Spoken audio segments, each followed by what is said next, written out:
you. Start on the right side of power. Cal, just looking at the stat sheet, there'd be a lot of other guys to ask you about, but Ashton, to me, seemed like maybe this was a breakthrough for him today. I would say we needed to adjust the press attack because, you know, we worked on it, but until you go against the other team stuff, you don't know. And when we put PJ in the middle, it kind of took off the pressure. And so Emmanuel started and had to go against it, looked uncomfortable, you know, didn't look confident. Not his fault, you know, we had to adjust a little bit. But what I like with Ashton, it's not what he did offensively. We put him on number 10. We said we can either let the kid get 60 or put Ashton on it. And then Ashton made him work to get shots and run, and all of a sudden you're into their legs. They had to take him out a few times. Now I will tell you, Ashton was cramping up too, and he said, I got to come out, my legs started to cramp. But he's played that hard. I thought the way at the end we rebounded the ball, you know, Keldon, I thought just, you know, he fought like crazy. We made some shots. It's, you know, we're getting better. It's just going to take, look, I'm going to say it again. I got to get less into result and more into the process, and I got to stay the course. And we've all gotten used to winning all the games and all that. Well, guess what? We have a ways to go with this group. We do. And there's going to be a lot of tweaking. And basically what I did is I went with the 7 guys who were really going pretty good. I just said, we're playing 7. That's kind of like old school stuff. But whoever was really competing and fighting, that's who I left in the game. Then I don't have to coach that now. Now I can coach basketball. Go back in the middle. Coach, Mark Zanetto, Sports Carolina Monthly. Just wanted to ask you, do you think your kids were a little surprised at how aggressive and defensive-minded UNCG was to come out in stretches in the second half? Well, here's what I would tell. Wes has done an unbelievable job. I watched a lot of tape. One, their press can get you out of sync. The second thing they do, they got some guys that can play the ball and make it hard, and they deny, so they try to take you out of the spaces you want to play in. And it took us deep into the second half to get more control of the game. They controlled it. And the second thing is, offensively, they run good stuff. They didn't even run what I would call their snap play, where they hit it, hand it off, and run over. They didn't even run. I thought out of that timeout, for sure, they were going to run it. But they are a team. You talk. They're an NCAA tournament team. I mean, and I told the guys. I said they will be in the tournament.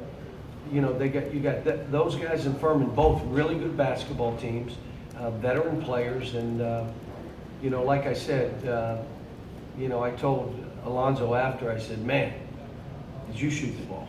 And he just smiled. But we needed this game. Believe me, we need. And the next one, all the games coming up now become harder and harder and harder and harder.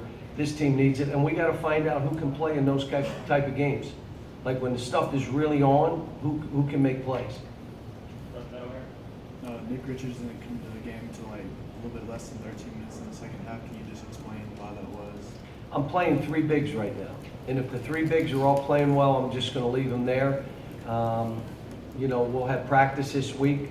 If Nick steps up and he steps in front of one of those guys, one of those other guys won't play. If there's foul trouble, be ready. If there's we go with you, be ready.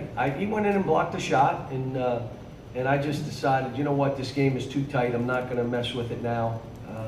And I thought EJ did some good things. I thought EJ wore down. You know, they were physical now. They banged, and they were not going to back down. That's a veteran team. That's an NCAA tournament team that had Gonzaga beat last year. And this is the same kind of team. Daryl and Jerry. There's been so much focus this year on improving defense, improving three-point defense. Kind of been lost. You have the number 1 team in the country in terms of rebounding margin. Wonder how can that be the foundation that this team grows throughout the year? There's 2 things. Offensively, I keep saying we're not quite in sync, and I've got to figure out some stuff for these kids. But our efficiency offensively is fine. Our rebounding offensively is fine. Our ability to get to the free throw line, that all is fine. We turn it over too much. today again, we had big guys with 4 and 5 turnovers. Then you're handling the ball too much. You shouldn't touch the ball that much. You can't turn it over that much, or you can't handle it that much.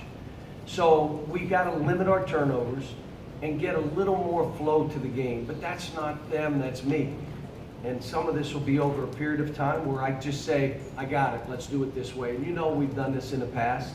It takes time, and it may not be till January, February, till we all know, all right, here's how we're playing. Last year it took us till February. We lost 4 games in a row, and then by the end of the year we figured it out, and then we go. This is, you know, I wouldn't wish this on anybody that faint of heart. This, what we do and what we got to go through to get it right is painful and aging.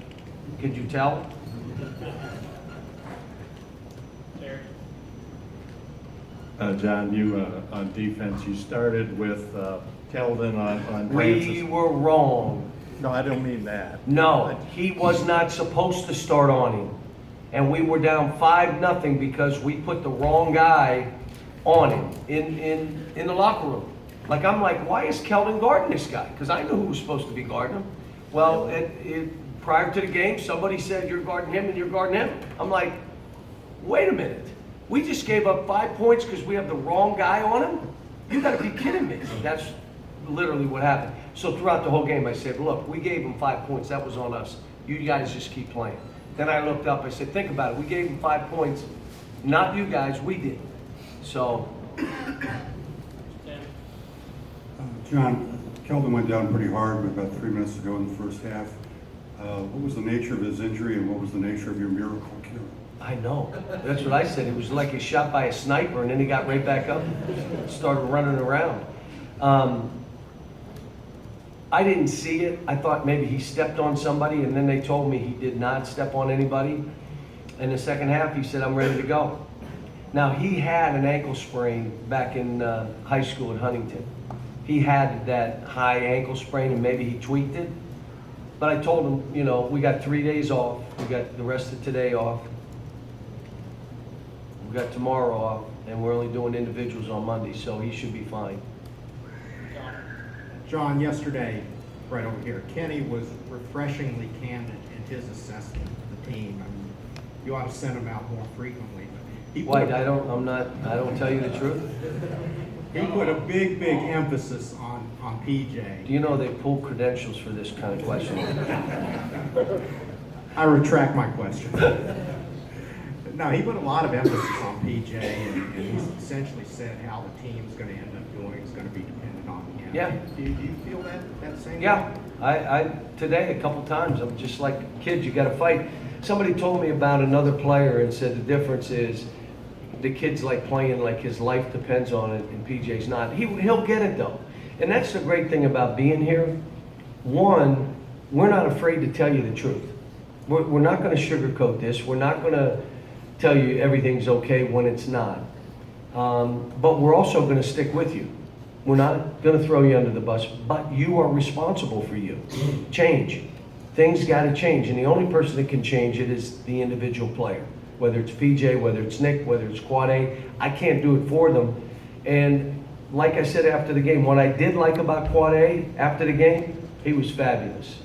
Fabulous. Now, as soon as I was putting them in, what were they doing? Throwing it to number one and driving for layups. So I couldn't keep him in the game. I love Quad A. We need his offense, but guess what? You couldn't stay in front of the guy. Now, I told him after, I said, you gotta come back and say, Emmanuel, you and Ashton come right at me, let me guard you and help me stay in front of you. Let me figure this out. And then with PJ, come on man, get that motor going. You know, it's you know, you just gotta do it. Reed, shooting everything right-handed. You can't shoot them right-handed. They're there. If it's between you and the basket and you got to shoot some lefty, you got to shoot them. So we try to keep them, you know, keep it real. And this thing is, it's not communism. It's not everybody gets the same. This is, you get what you deserve. Go back in the middle. Cal, this starts the stretch where the team's going to play these 5 games on Saturdays, nothing really through the week, based off, you know, where they're at. Do you think that's a good thing? Do you want to play games, practicing? No, we need to figure stuff out. We need to press a little bit, So now how are we gonna do it? Now I have time. We just had so many games back. We just had to worry about us. We're worried about staying in front of everybody. We're worried about closing out with high hands. We're worried about helping the helper and rotating and anticipating. Think about that. That's all we're doing right now. Offensively, we haven't done much because we've worked so much on the defensive end. Now we have time. All right, if we're going to press, what does it look like? We don't know yet.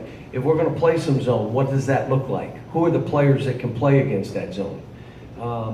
Some offensive things. How do we maybe space the court wider?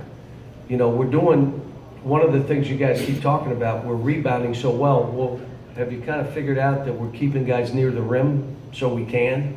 When you space that court, the one thing you'll usually give up is that ability to offensive rebound, and that's important to us. Cal Ashton had a nice drive to the basket for an and one late in the second half.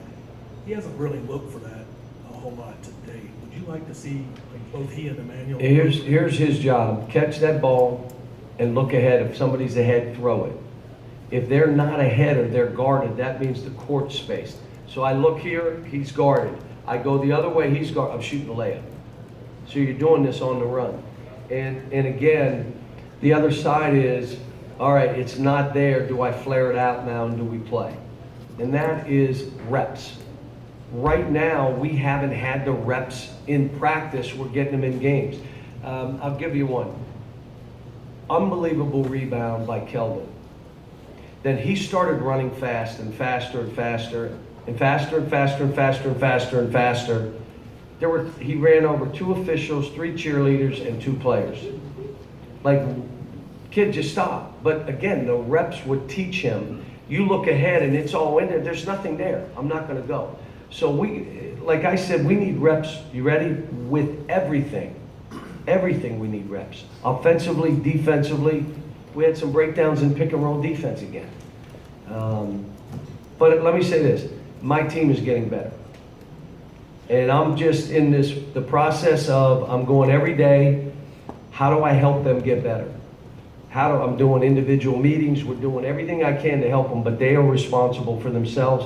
And we got to fight to win games. Today we fought to win. We did. And that's what we got to do for 40. Let's go. Fight to win. Told them again, the other team, the beginning of the game, nothing to lose. You're fresh. You had 5 days to prepare. Nothing to lose. They're going to play that way. Make them play that way for 40 minutes. This is every team we play, guys, until the NCAA tournament. Then everybody has something to lose. Games are different now. We're used to playing like the other team has nothing to lose. Now, we both have something to lose. So every game we play, even the games we have coming up, will be the same. Last one, Terry. John, you started with Keldon on him. Then it looked like Tyler was on him for a few possessions. What does Ashton bring to it, the defensive thing, that these other guys are not? He's physical. He's more athletic. He can stay in front of people. He gave them one shot, if you remember, in front of their bench where he guarded him with his hands down and the kid made a 3. Short of that, he guarded him. And I told the team after the game, so what's just been proven is if another team gets going with an individual player, what are we going to do? As a team, we're putting Ashton on him. So Ashton, I'd come in every day and work so hard at my defense so that I know I'm getting my minutes.